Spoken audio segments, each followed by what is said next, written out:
the third in our series of webinars on the creative industries. So I'm going to start by giving just a quick overview of what we're going to talk about today, which people saw as a review session. And then I'm going to say something about me, actually, because that was one of the questions that I failed to introduce myself on the first session. So I'll introduce myself, but let me just quickly run through. So what you've had obviously already is an introduction to creative industries looking at policy, an introduction from Andrew last week on industry. And the idea of today's session was to review and discuss, and I'm going to allocate a bit of time at the end for some discussion, but also based on the feedback we've had from the first two sessions, to identify a set of other issues to talk about today, which is what I'm going to do. So run through some things that people have identified that they want to have more information on.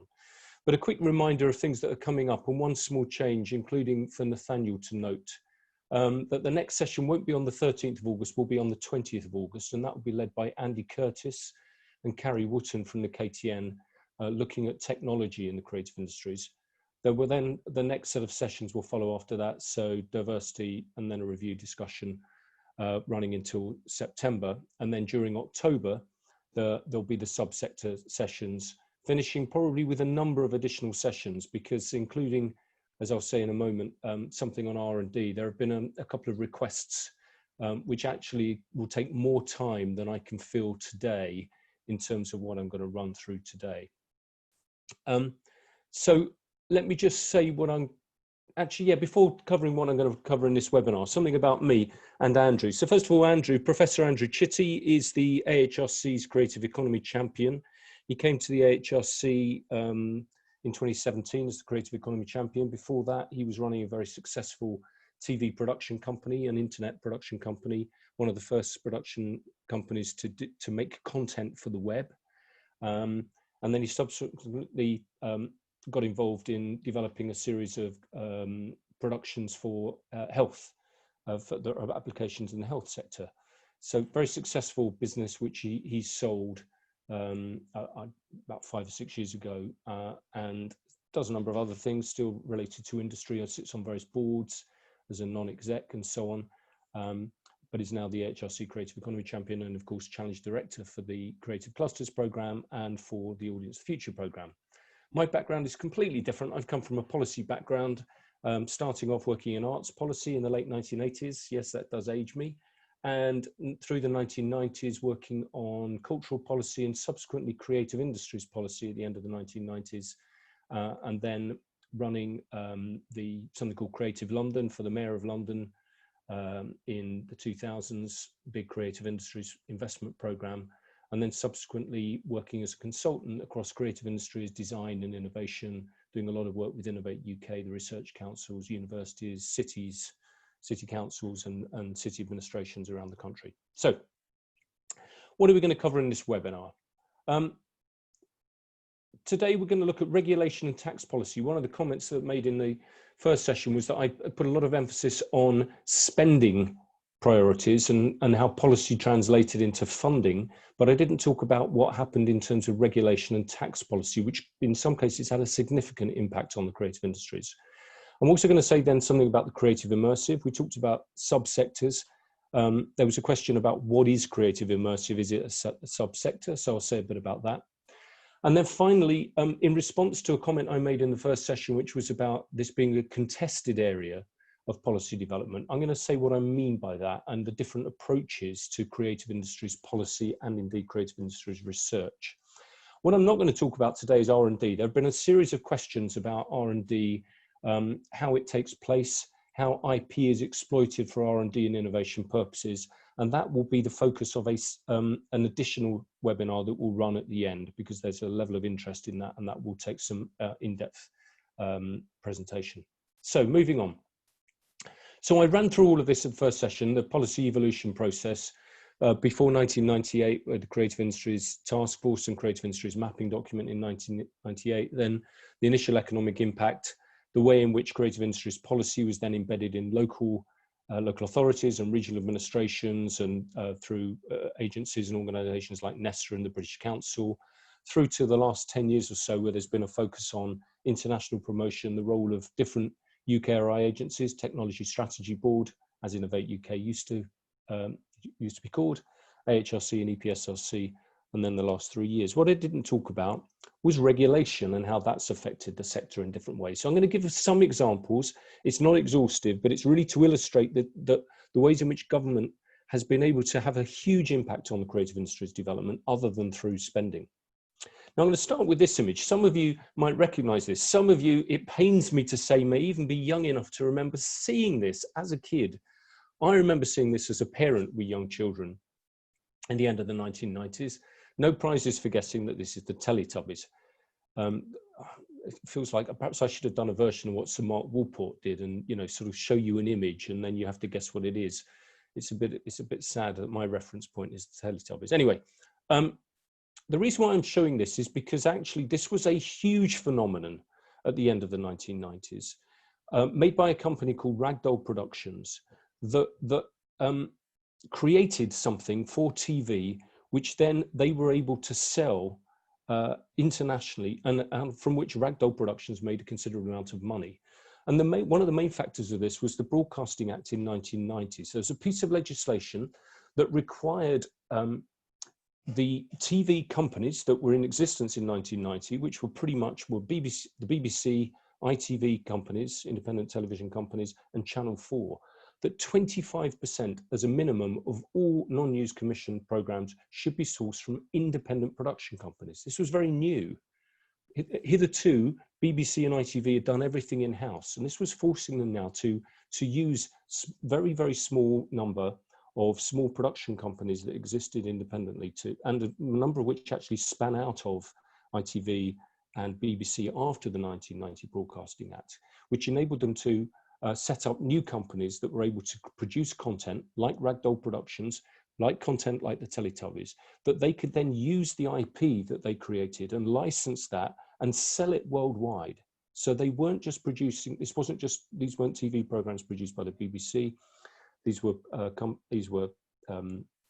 content created by independent companies that was then sold to the BBC and sold internationally. And it had a huge impact on the growth of the independent TV sector. That was consolidated and built further on in the Communications Act in 2003, which actually strengthened that requirement and put a greater emphasis on the growth of independent production companies. And just to give you an example of the impact that can have, I just want to talk about TV production between 1990 and 2014. So there's quite a lot of data in here, and this merits further discussion, which we'll look at in the TV section, the webinar that we have. But I just want to illustrate that. The image on the left shows the number of independent production companies in 1993. So there were about 1,000 that suddenly, a very, very large number that as I say, span out of the BBC and others in the early 1990s. So there were 1,000 companies turning over by 1993, 475 million.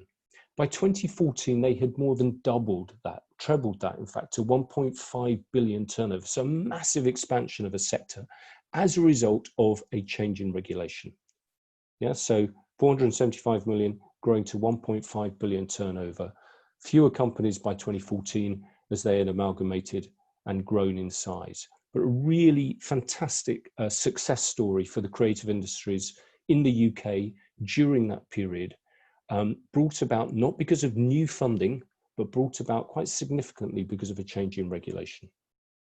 Another example I wanted to give relates to tax policy.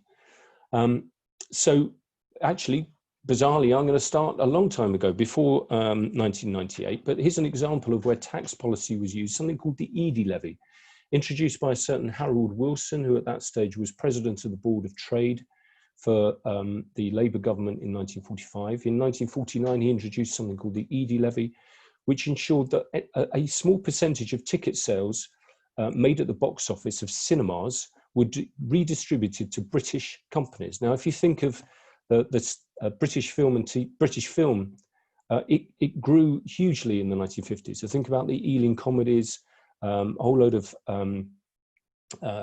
kitchen sink dramas that then at the end of the 50s, early 60s. So a real growth period, a boom period for British cinema, largely as a result of the ED levy in 1949. The new Labour government in 1997 and then again in 2001 introduced a new film tax relief, which actually put payments up front. So if you're a film company, and in many cases international company, that's coming to the UK to create something using working with British companies or British content, it's possible to get payments up front. So before you've even spent a penny, so this is not something that you claim afterwards, it's before a project starts, you could actually get 20% up front. Now, not surprisingly, this was been abused very slightly, and there were a number of court cases that are still carrying on actually as a result of this, but a really important injection of funding through tax relief that went to the film sector that again had a very, very big impact on the the film sector in the UK in the early 2000s. R&D tax credits you will have heard a lot about, and this will be something we'll look at in more detail in our session at the end, looking at R&D in particular. But a few quick things. R&D tax credits introduced by the government in 2000, really important incentive where people could claim for their spending on R&D or innovation activity and claim it back against any tax, corporation tax that was due. As it says here, to encourage, specifically to encourage scientific technological innovation. The computer games sector has benefited from that quite considerably as a result of their R&D activity. There was a case brought by Deloitte and Nissan Cars to look at the way in which design companies could actually make use of the tax credits in 2005. So not used extensively in the design sector, but it is possible for design companies to claim money back from R&D. And in 2014, George Osborne introduced the theatre tax relief, which enabled, well, with the exception of theatre tax relief, but it enabled theatres to claim tax money that they would have incurred to claim that back from the revenue. Now, again, as I say, we're going to go into this in more detail in the R&D session, but I really wanted to highlight here the fact that there are a number of interventions that government has made over the years that actually are really important incentives to creative industries growth and development, which are done other than through spending money through central government, through DCMS, through UKRI, through regional or local authorities. Finally, the thing to say on this is that there is a view abroad that actually the definition from Her Majesty's Her Majesty's Revenue and Customs, apologies for these acronyms, that the definition of R&D penalises creative industries. That's something that we'll be looking at in the final R&D session. It's a contentious issue where actually a large number of creative businesses are benefiting actually from the tax credits relief. It's just that not many people know about it and therefore aren't able to make as extensive use as they should. So that's the first thing I said I would cover. The second thing I wanted to cover was creative immersive as a sector.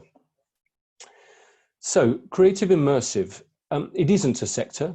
It's central to the Audience the Future. The Audience the Future programme, so one of the two programmes being run as part of the industrial strategy through UKRI, is investing 33 million into creative immersive companies and activities. And they are defined in this way: multi-sensitive narrative or interactive audience experiences. I'll let people read that themselves.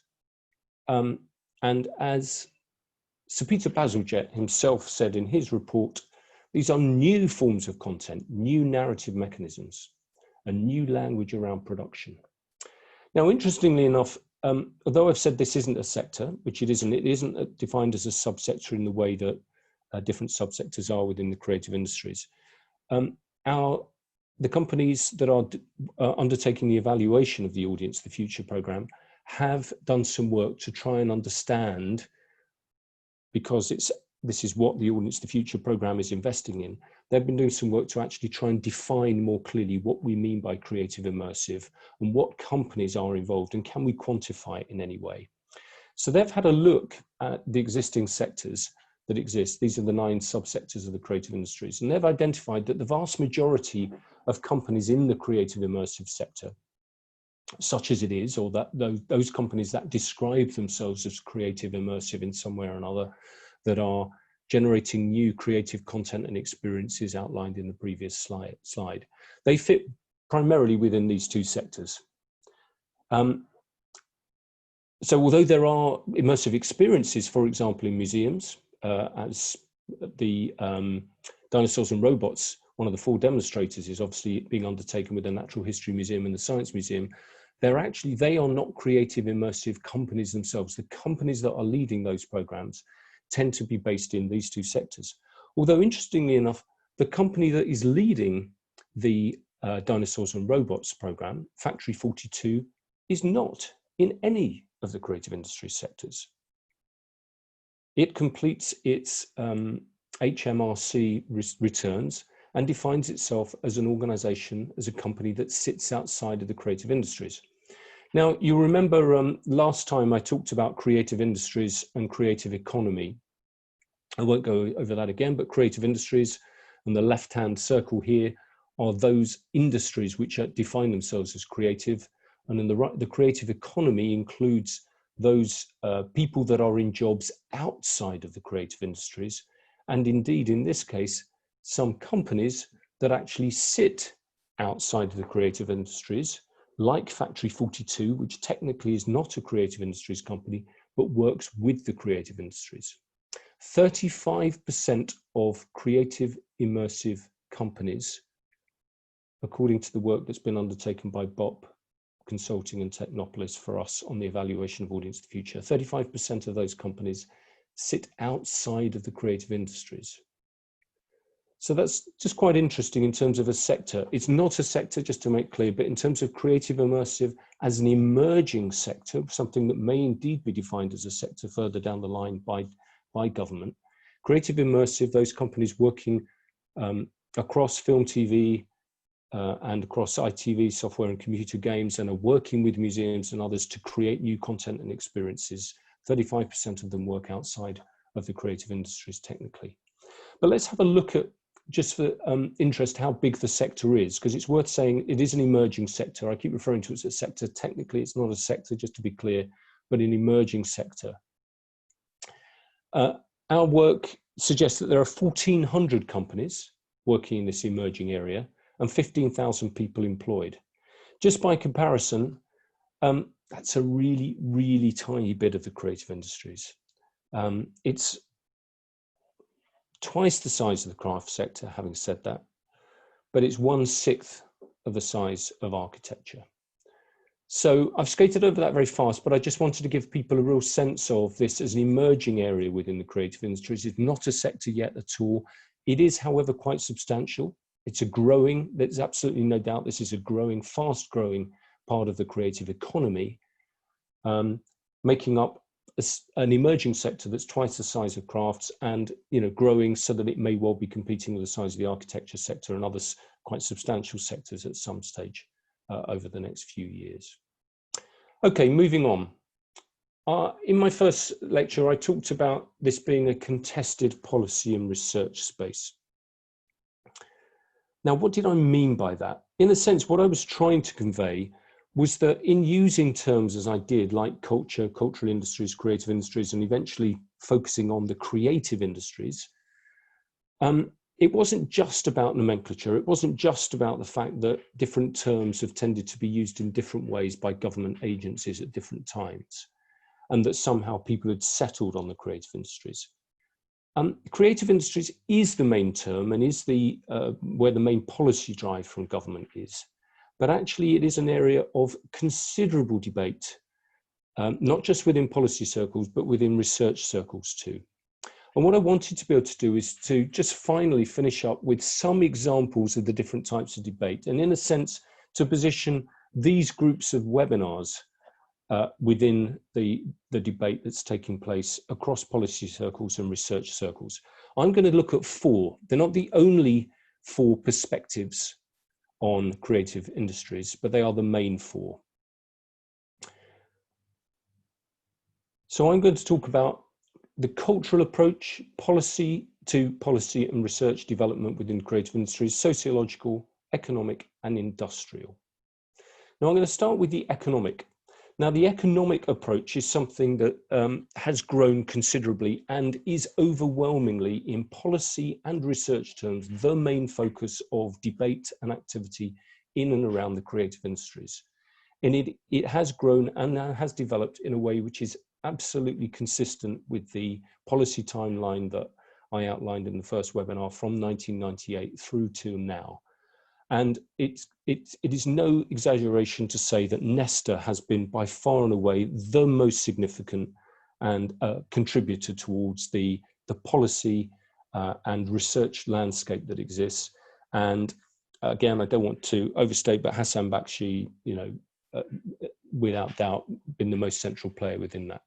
This has been the development of a set of literature and policy which has wanted to examine the size of the creative industries, the economic impact it has, and to look at particular economic characteristics, such as the size of the subsectors. So, film, TV, computer games, software, and has busied itself with understanding those subsectors, and to look at the way in which those subsectors have clustered in different parts and different geographies around the UK. Now, running alongside that, in fact, starting before the creative industries, if you remember, I talked about the cultural industries and the sociological researchers, people like Kate Oakley, people like Dave O'Brien, people like Ellie Bellifori, some of those people may know, people like Justin O'Connor. These are people that have been working since the mid-1980s, and they're interested in things like, who is it within the creative industries? What constitutes? Who are the businesses? Who are the people? What is the social impact that the creative industries have in terms of regeneration, in terms of unemployment, in terms of demographic patterns? And they've been investigating the labour market, and considerable work over the last 5 or 10 years on equality, diversity and inclusion within the creative industries, and indeed the way in which creative industries have tended to exclude large numbers of people, the fact that there is very highly educated workforce which relies on social networks. So all of that work on that research and the policy associated with that, which has influenced policy on apprenticeship programs and on things like paid internships and so on. That has come from researchers and policymakers coming from a sociological viewpoint, and the sociological, what I'm describing here is a sociological body of thinking and work. Sorry. Now this is where it contentious, and these are subjective. These are my own, in a sense, interpretations here. And if I come from, I would position myself in this cultural area. This is where I've come from. This is my background. There's been, although the term creative industries didn't exist until the late 1990s, Raymond Williams and others was talking about the media industries and the cultural industries in the 1960s, and was writing about the cultural content. There are people like Judith Williamson and some people like John Berger and others who were using cultural approaches and approaches that had come out of an arts and humanities perspective to start to look at the way in which the creative and media sector was organizing itself, and the way in which content was being developed, where content was derived from, and in particular really be interested in audience interaction and the experience of the media and creative industries. So although it predates the creative industries, it's a body of work which actually emerged much earlier and arguably has returned in quite a significant way, with quite a lot of work around cultural value over the last 5 or 6 years, which is a significant body of work which is now starting to engage with the creative industries, which draws originally from a body of work much earlier. I want to finish here by talking about what I'm describing as an industrial approach.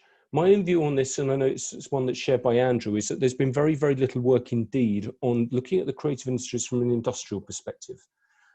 There's been quite a lot of work on design, interestingly enough, coming from management schools and business schools that have done a lot of work looking at business models, looking at the relationship between design and R&D, for example, but very, very little in research terms and indeed policy terms, except over the last 5 years or so, that have been looking at money flows, looking at what are the business models within creative industries, what are the industrial characteristics. And I think that's an emerging area, and it's something that I would say the perspective that Andrew brought to his last webinar was very much an industrial perspective that he brought to that, which is really quite a new body of work and a new body of thinking that doesn't have a considerable amount of policy or research literature behind it. Okay, that's it. I'm going to pause there. The idea was for this session to race through some of the things that people have identified before that they wanted more information on. And what I'd like to do now is take questions. What I'd encourage people to do is to, rather than shout those out, Nathaniel is working with me to capture comments. I know there've been a lot, but I now need to see if I can see them so that I can respond to any comments from today. Mostly me, Graham. Sorry. They're not all questions though. There was quite a chat going on. That's absolutely fine. But we've got 15 minutes left. We just thought it would be easier if we did this by as it were chat to start with, and then depending on it, so I'll try and deal with the questions that are there via chat, and then I'll pick up anything through questions. So let's have a look. So Sam's put the first one in, and it relates back to the pie charts you showed at the beginning of the presentation. Yeah, no, I think so. That's a really interesting comment, and actually it is something that so it is true to say that the creative industries generally, and this is a generalization, is made up of a very, very large number of small businesses and really small businesses, and a very small number of very, very large businesses. And there is the jury is out as to say whether it's successful for, you know, it's relatively unusual, the creative industries, in that there are a relatively small number, hardly any, medium-sized businesses which grow and make money and sustain themselves, because partly because what tends to happen is, depending on how you look at it, they sell out, i.e. they're bought by big American conglomerates, or a more positive view would be because actually most people, or many people working in the creative industries, aren't in it to make lots and lots of money. They're in it to actually make stuff, and that actually often what they do is they make stuff and they sell out to another company, and then they go and set up another company and make some more stuff because that's what they want to do.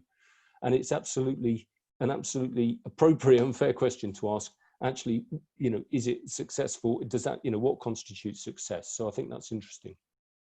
Is there any, do you want to draw my attention to anything else in there, Nathaniel? I mean, a significant proportion of the next sort of bunch of comments are a flow, really, and it's an interesting thing to perhaps get some perspective on. Namdi put forward, you know, whether Factory 42 should indeed be classified in the creative industries based on the extent to which they are working in that sector. And then that moved on to a question of, well, but where else are they working? And then it was put forward that actually they classify themselves, and how they've classified themselves is basically other, decided to not categorize themselves in a way. And that in itself is possibly interesting. Yeah, so there's a couple of things there. One thing to say is that, and this is something that Neris is working on at the moment, and a number of other people are involved in, a categorization exercise that started out by looking at how we across UKRI categorize creative industries, but has ended up looking at, not surprisingly, at how DCMS categorize creative industries. And I think it's fair to say that there are a number of companies who are uncomfortable with the definitions that exist, by which companies have to classify themselves as creative industries, and that they don't sit neatly with any particular subsectors. That's particularly the case with what I would describe as creative production companies. If you're a production company, you might be, and that includes, I think, one or two of the companies that Andrew talked about last week, that you might work across a number of sectors. You might produce content for work on the stage. You might produce content for work on TV. You might now be producing content for work in an immersive context, so virtual reality and so on. There's a good chance, and I think this is Factory 42, there's a good chance that you yourselves as a company do not consider yourselves to be a creative industries company, because you do not work, as it were, in any one of those sectors. You work in, you're a business services company in many senses, even albeit that you do a lot of your work with the creative industries. Now, this is a really important part of the creative economy. And there are policies and debates around the role that UKRI and others could play within the creative economy. I think it's a piece of work that Innovate UK kicked off some years ago. The Arts and Humanities Research Council KE hubs, the knowledge exchange hubs, that the 4 hubs that were invested in 4 or 5 years ago, they were creative economy hubs. And that was looking at the relationship between creative industries and the wider economy and wanting to sort of fuel economic activity across both of those. I see that there are a series of questions about the different the policy perspectives I gave at the end, which I myself said were I selected 4. I didn't talk about ethnographic approaches to the creative industries, for example. I haven't talked about particular design approaches. I just chose those 4 as the more significant areas that have developed over the last 20 to 30 years.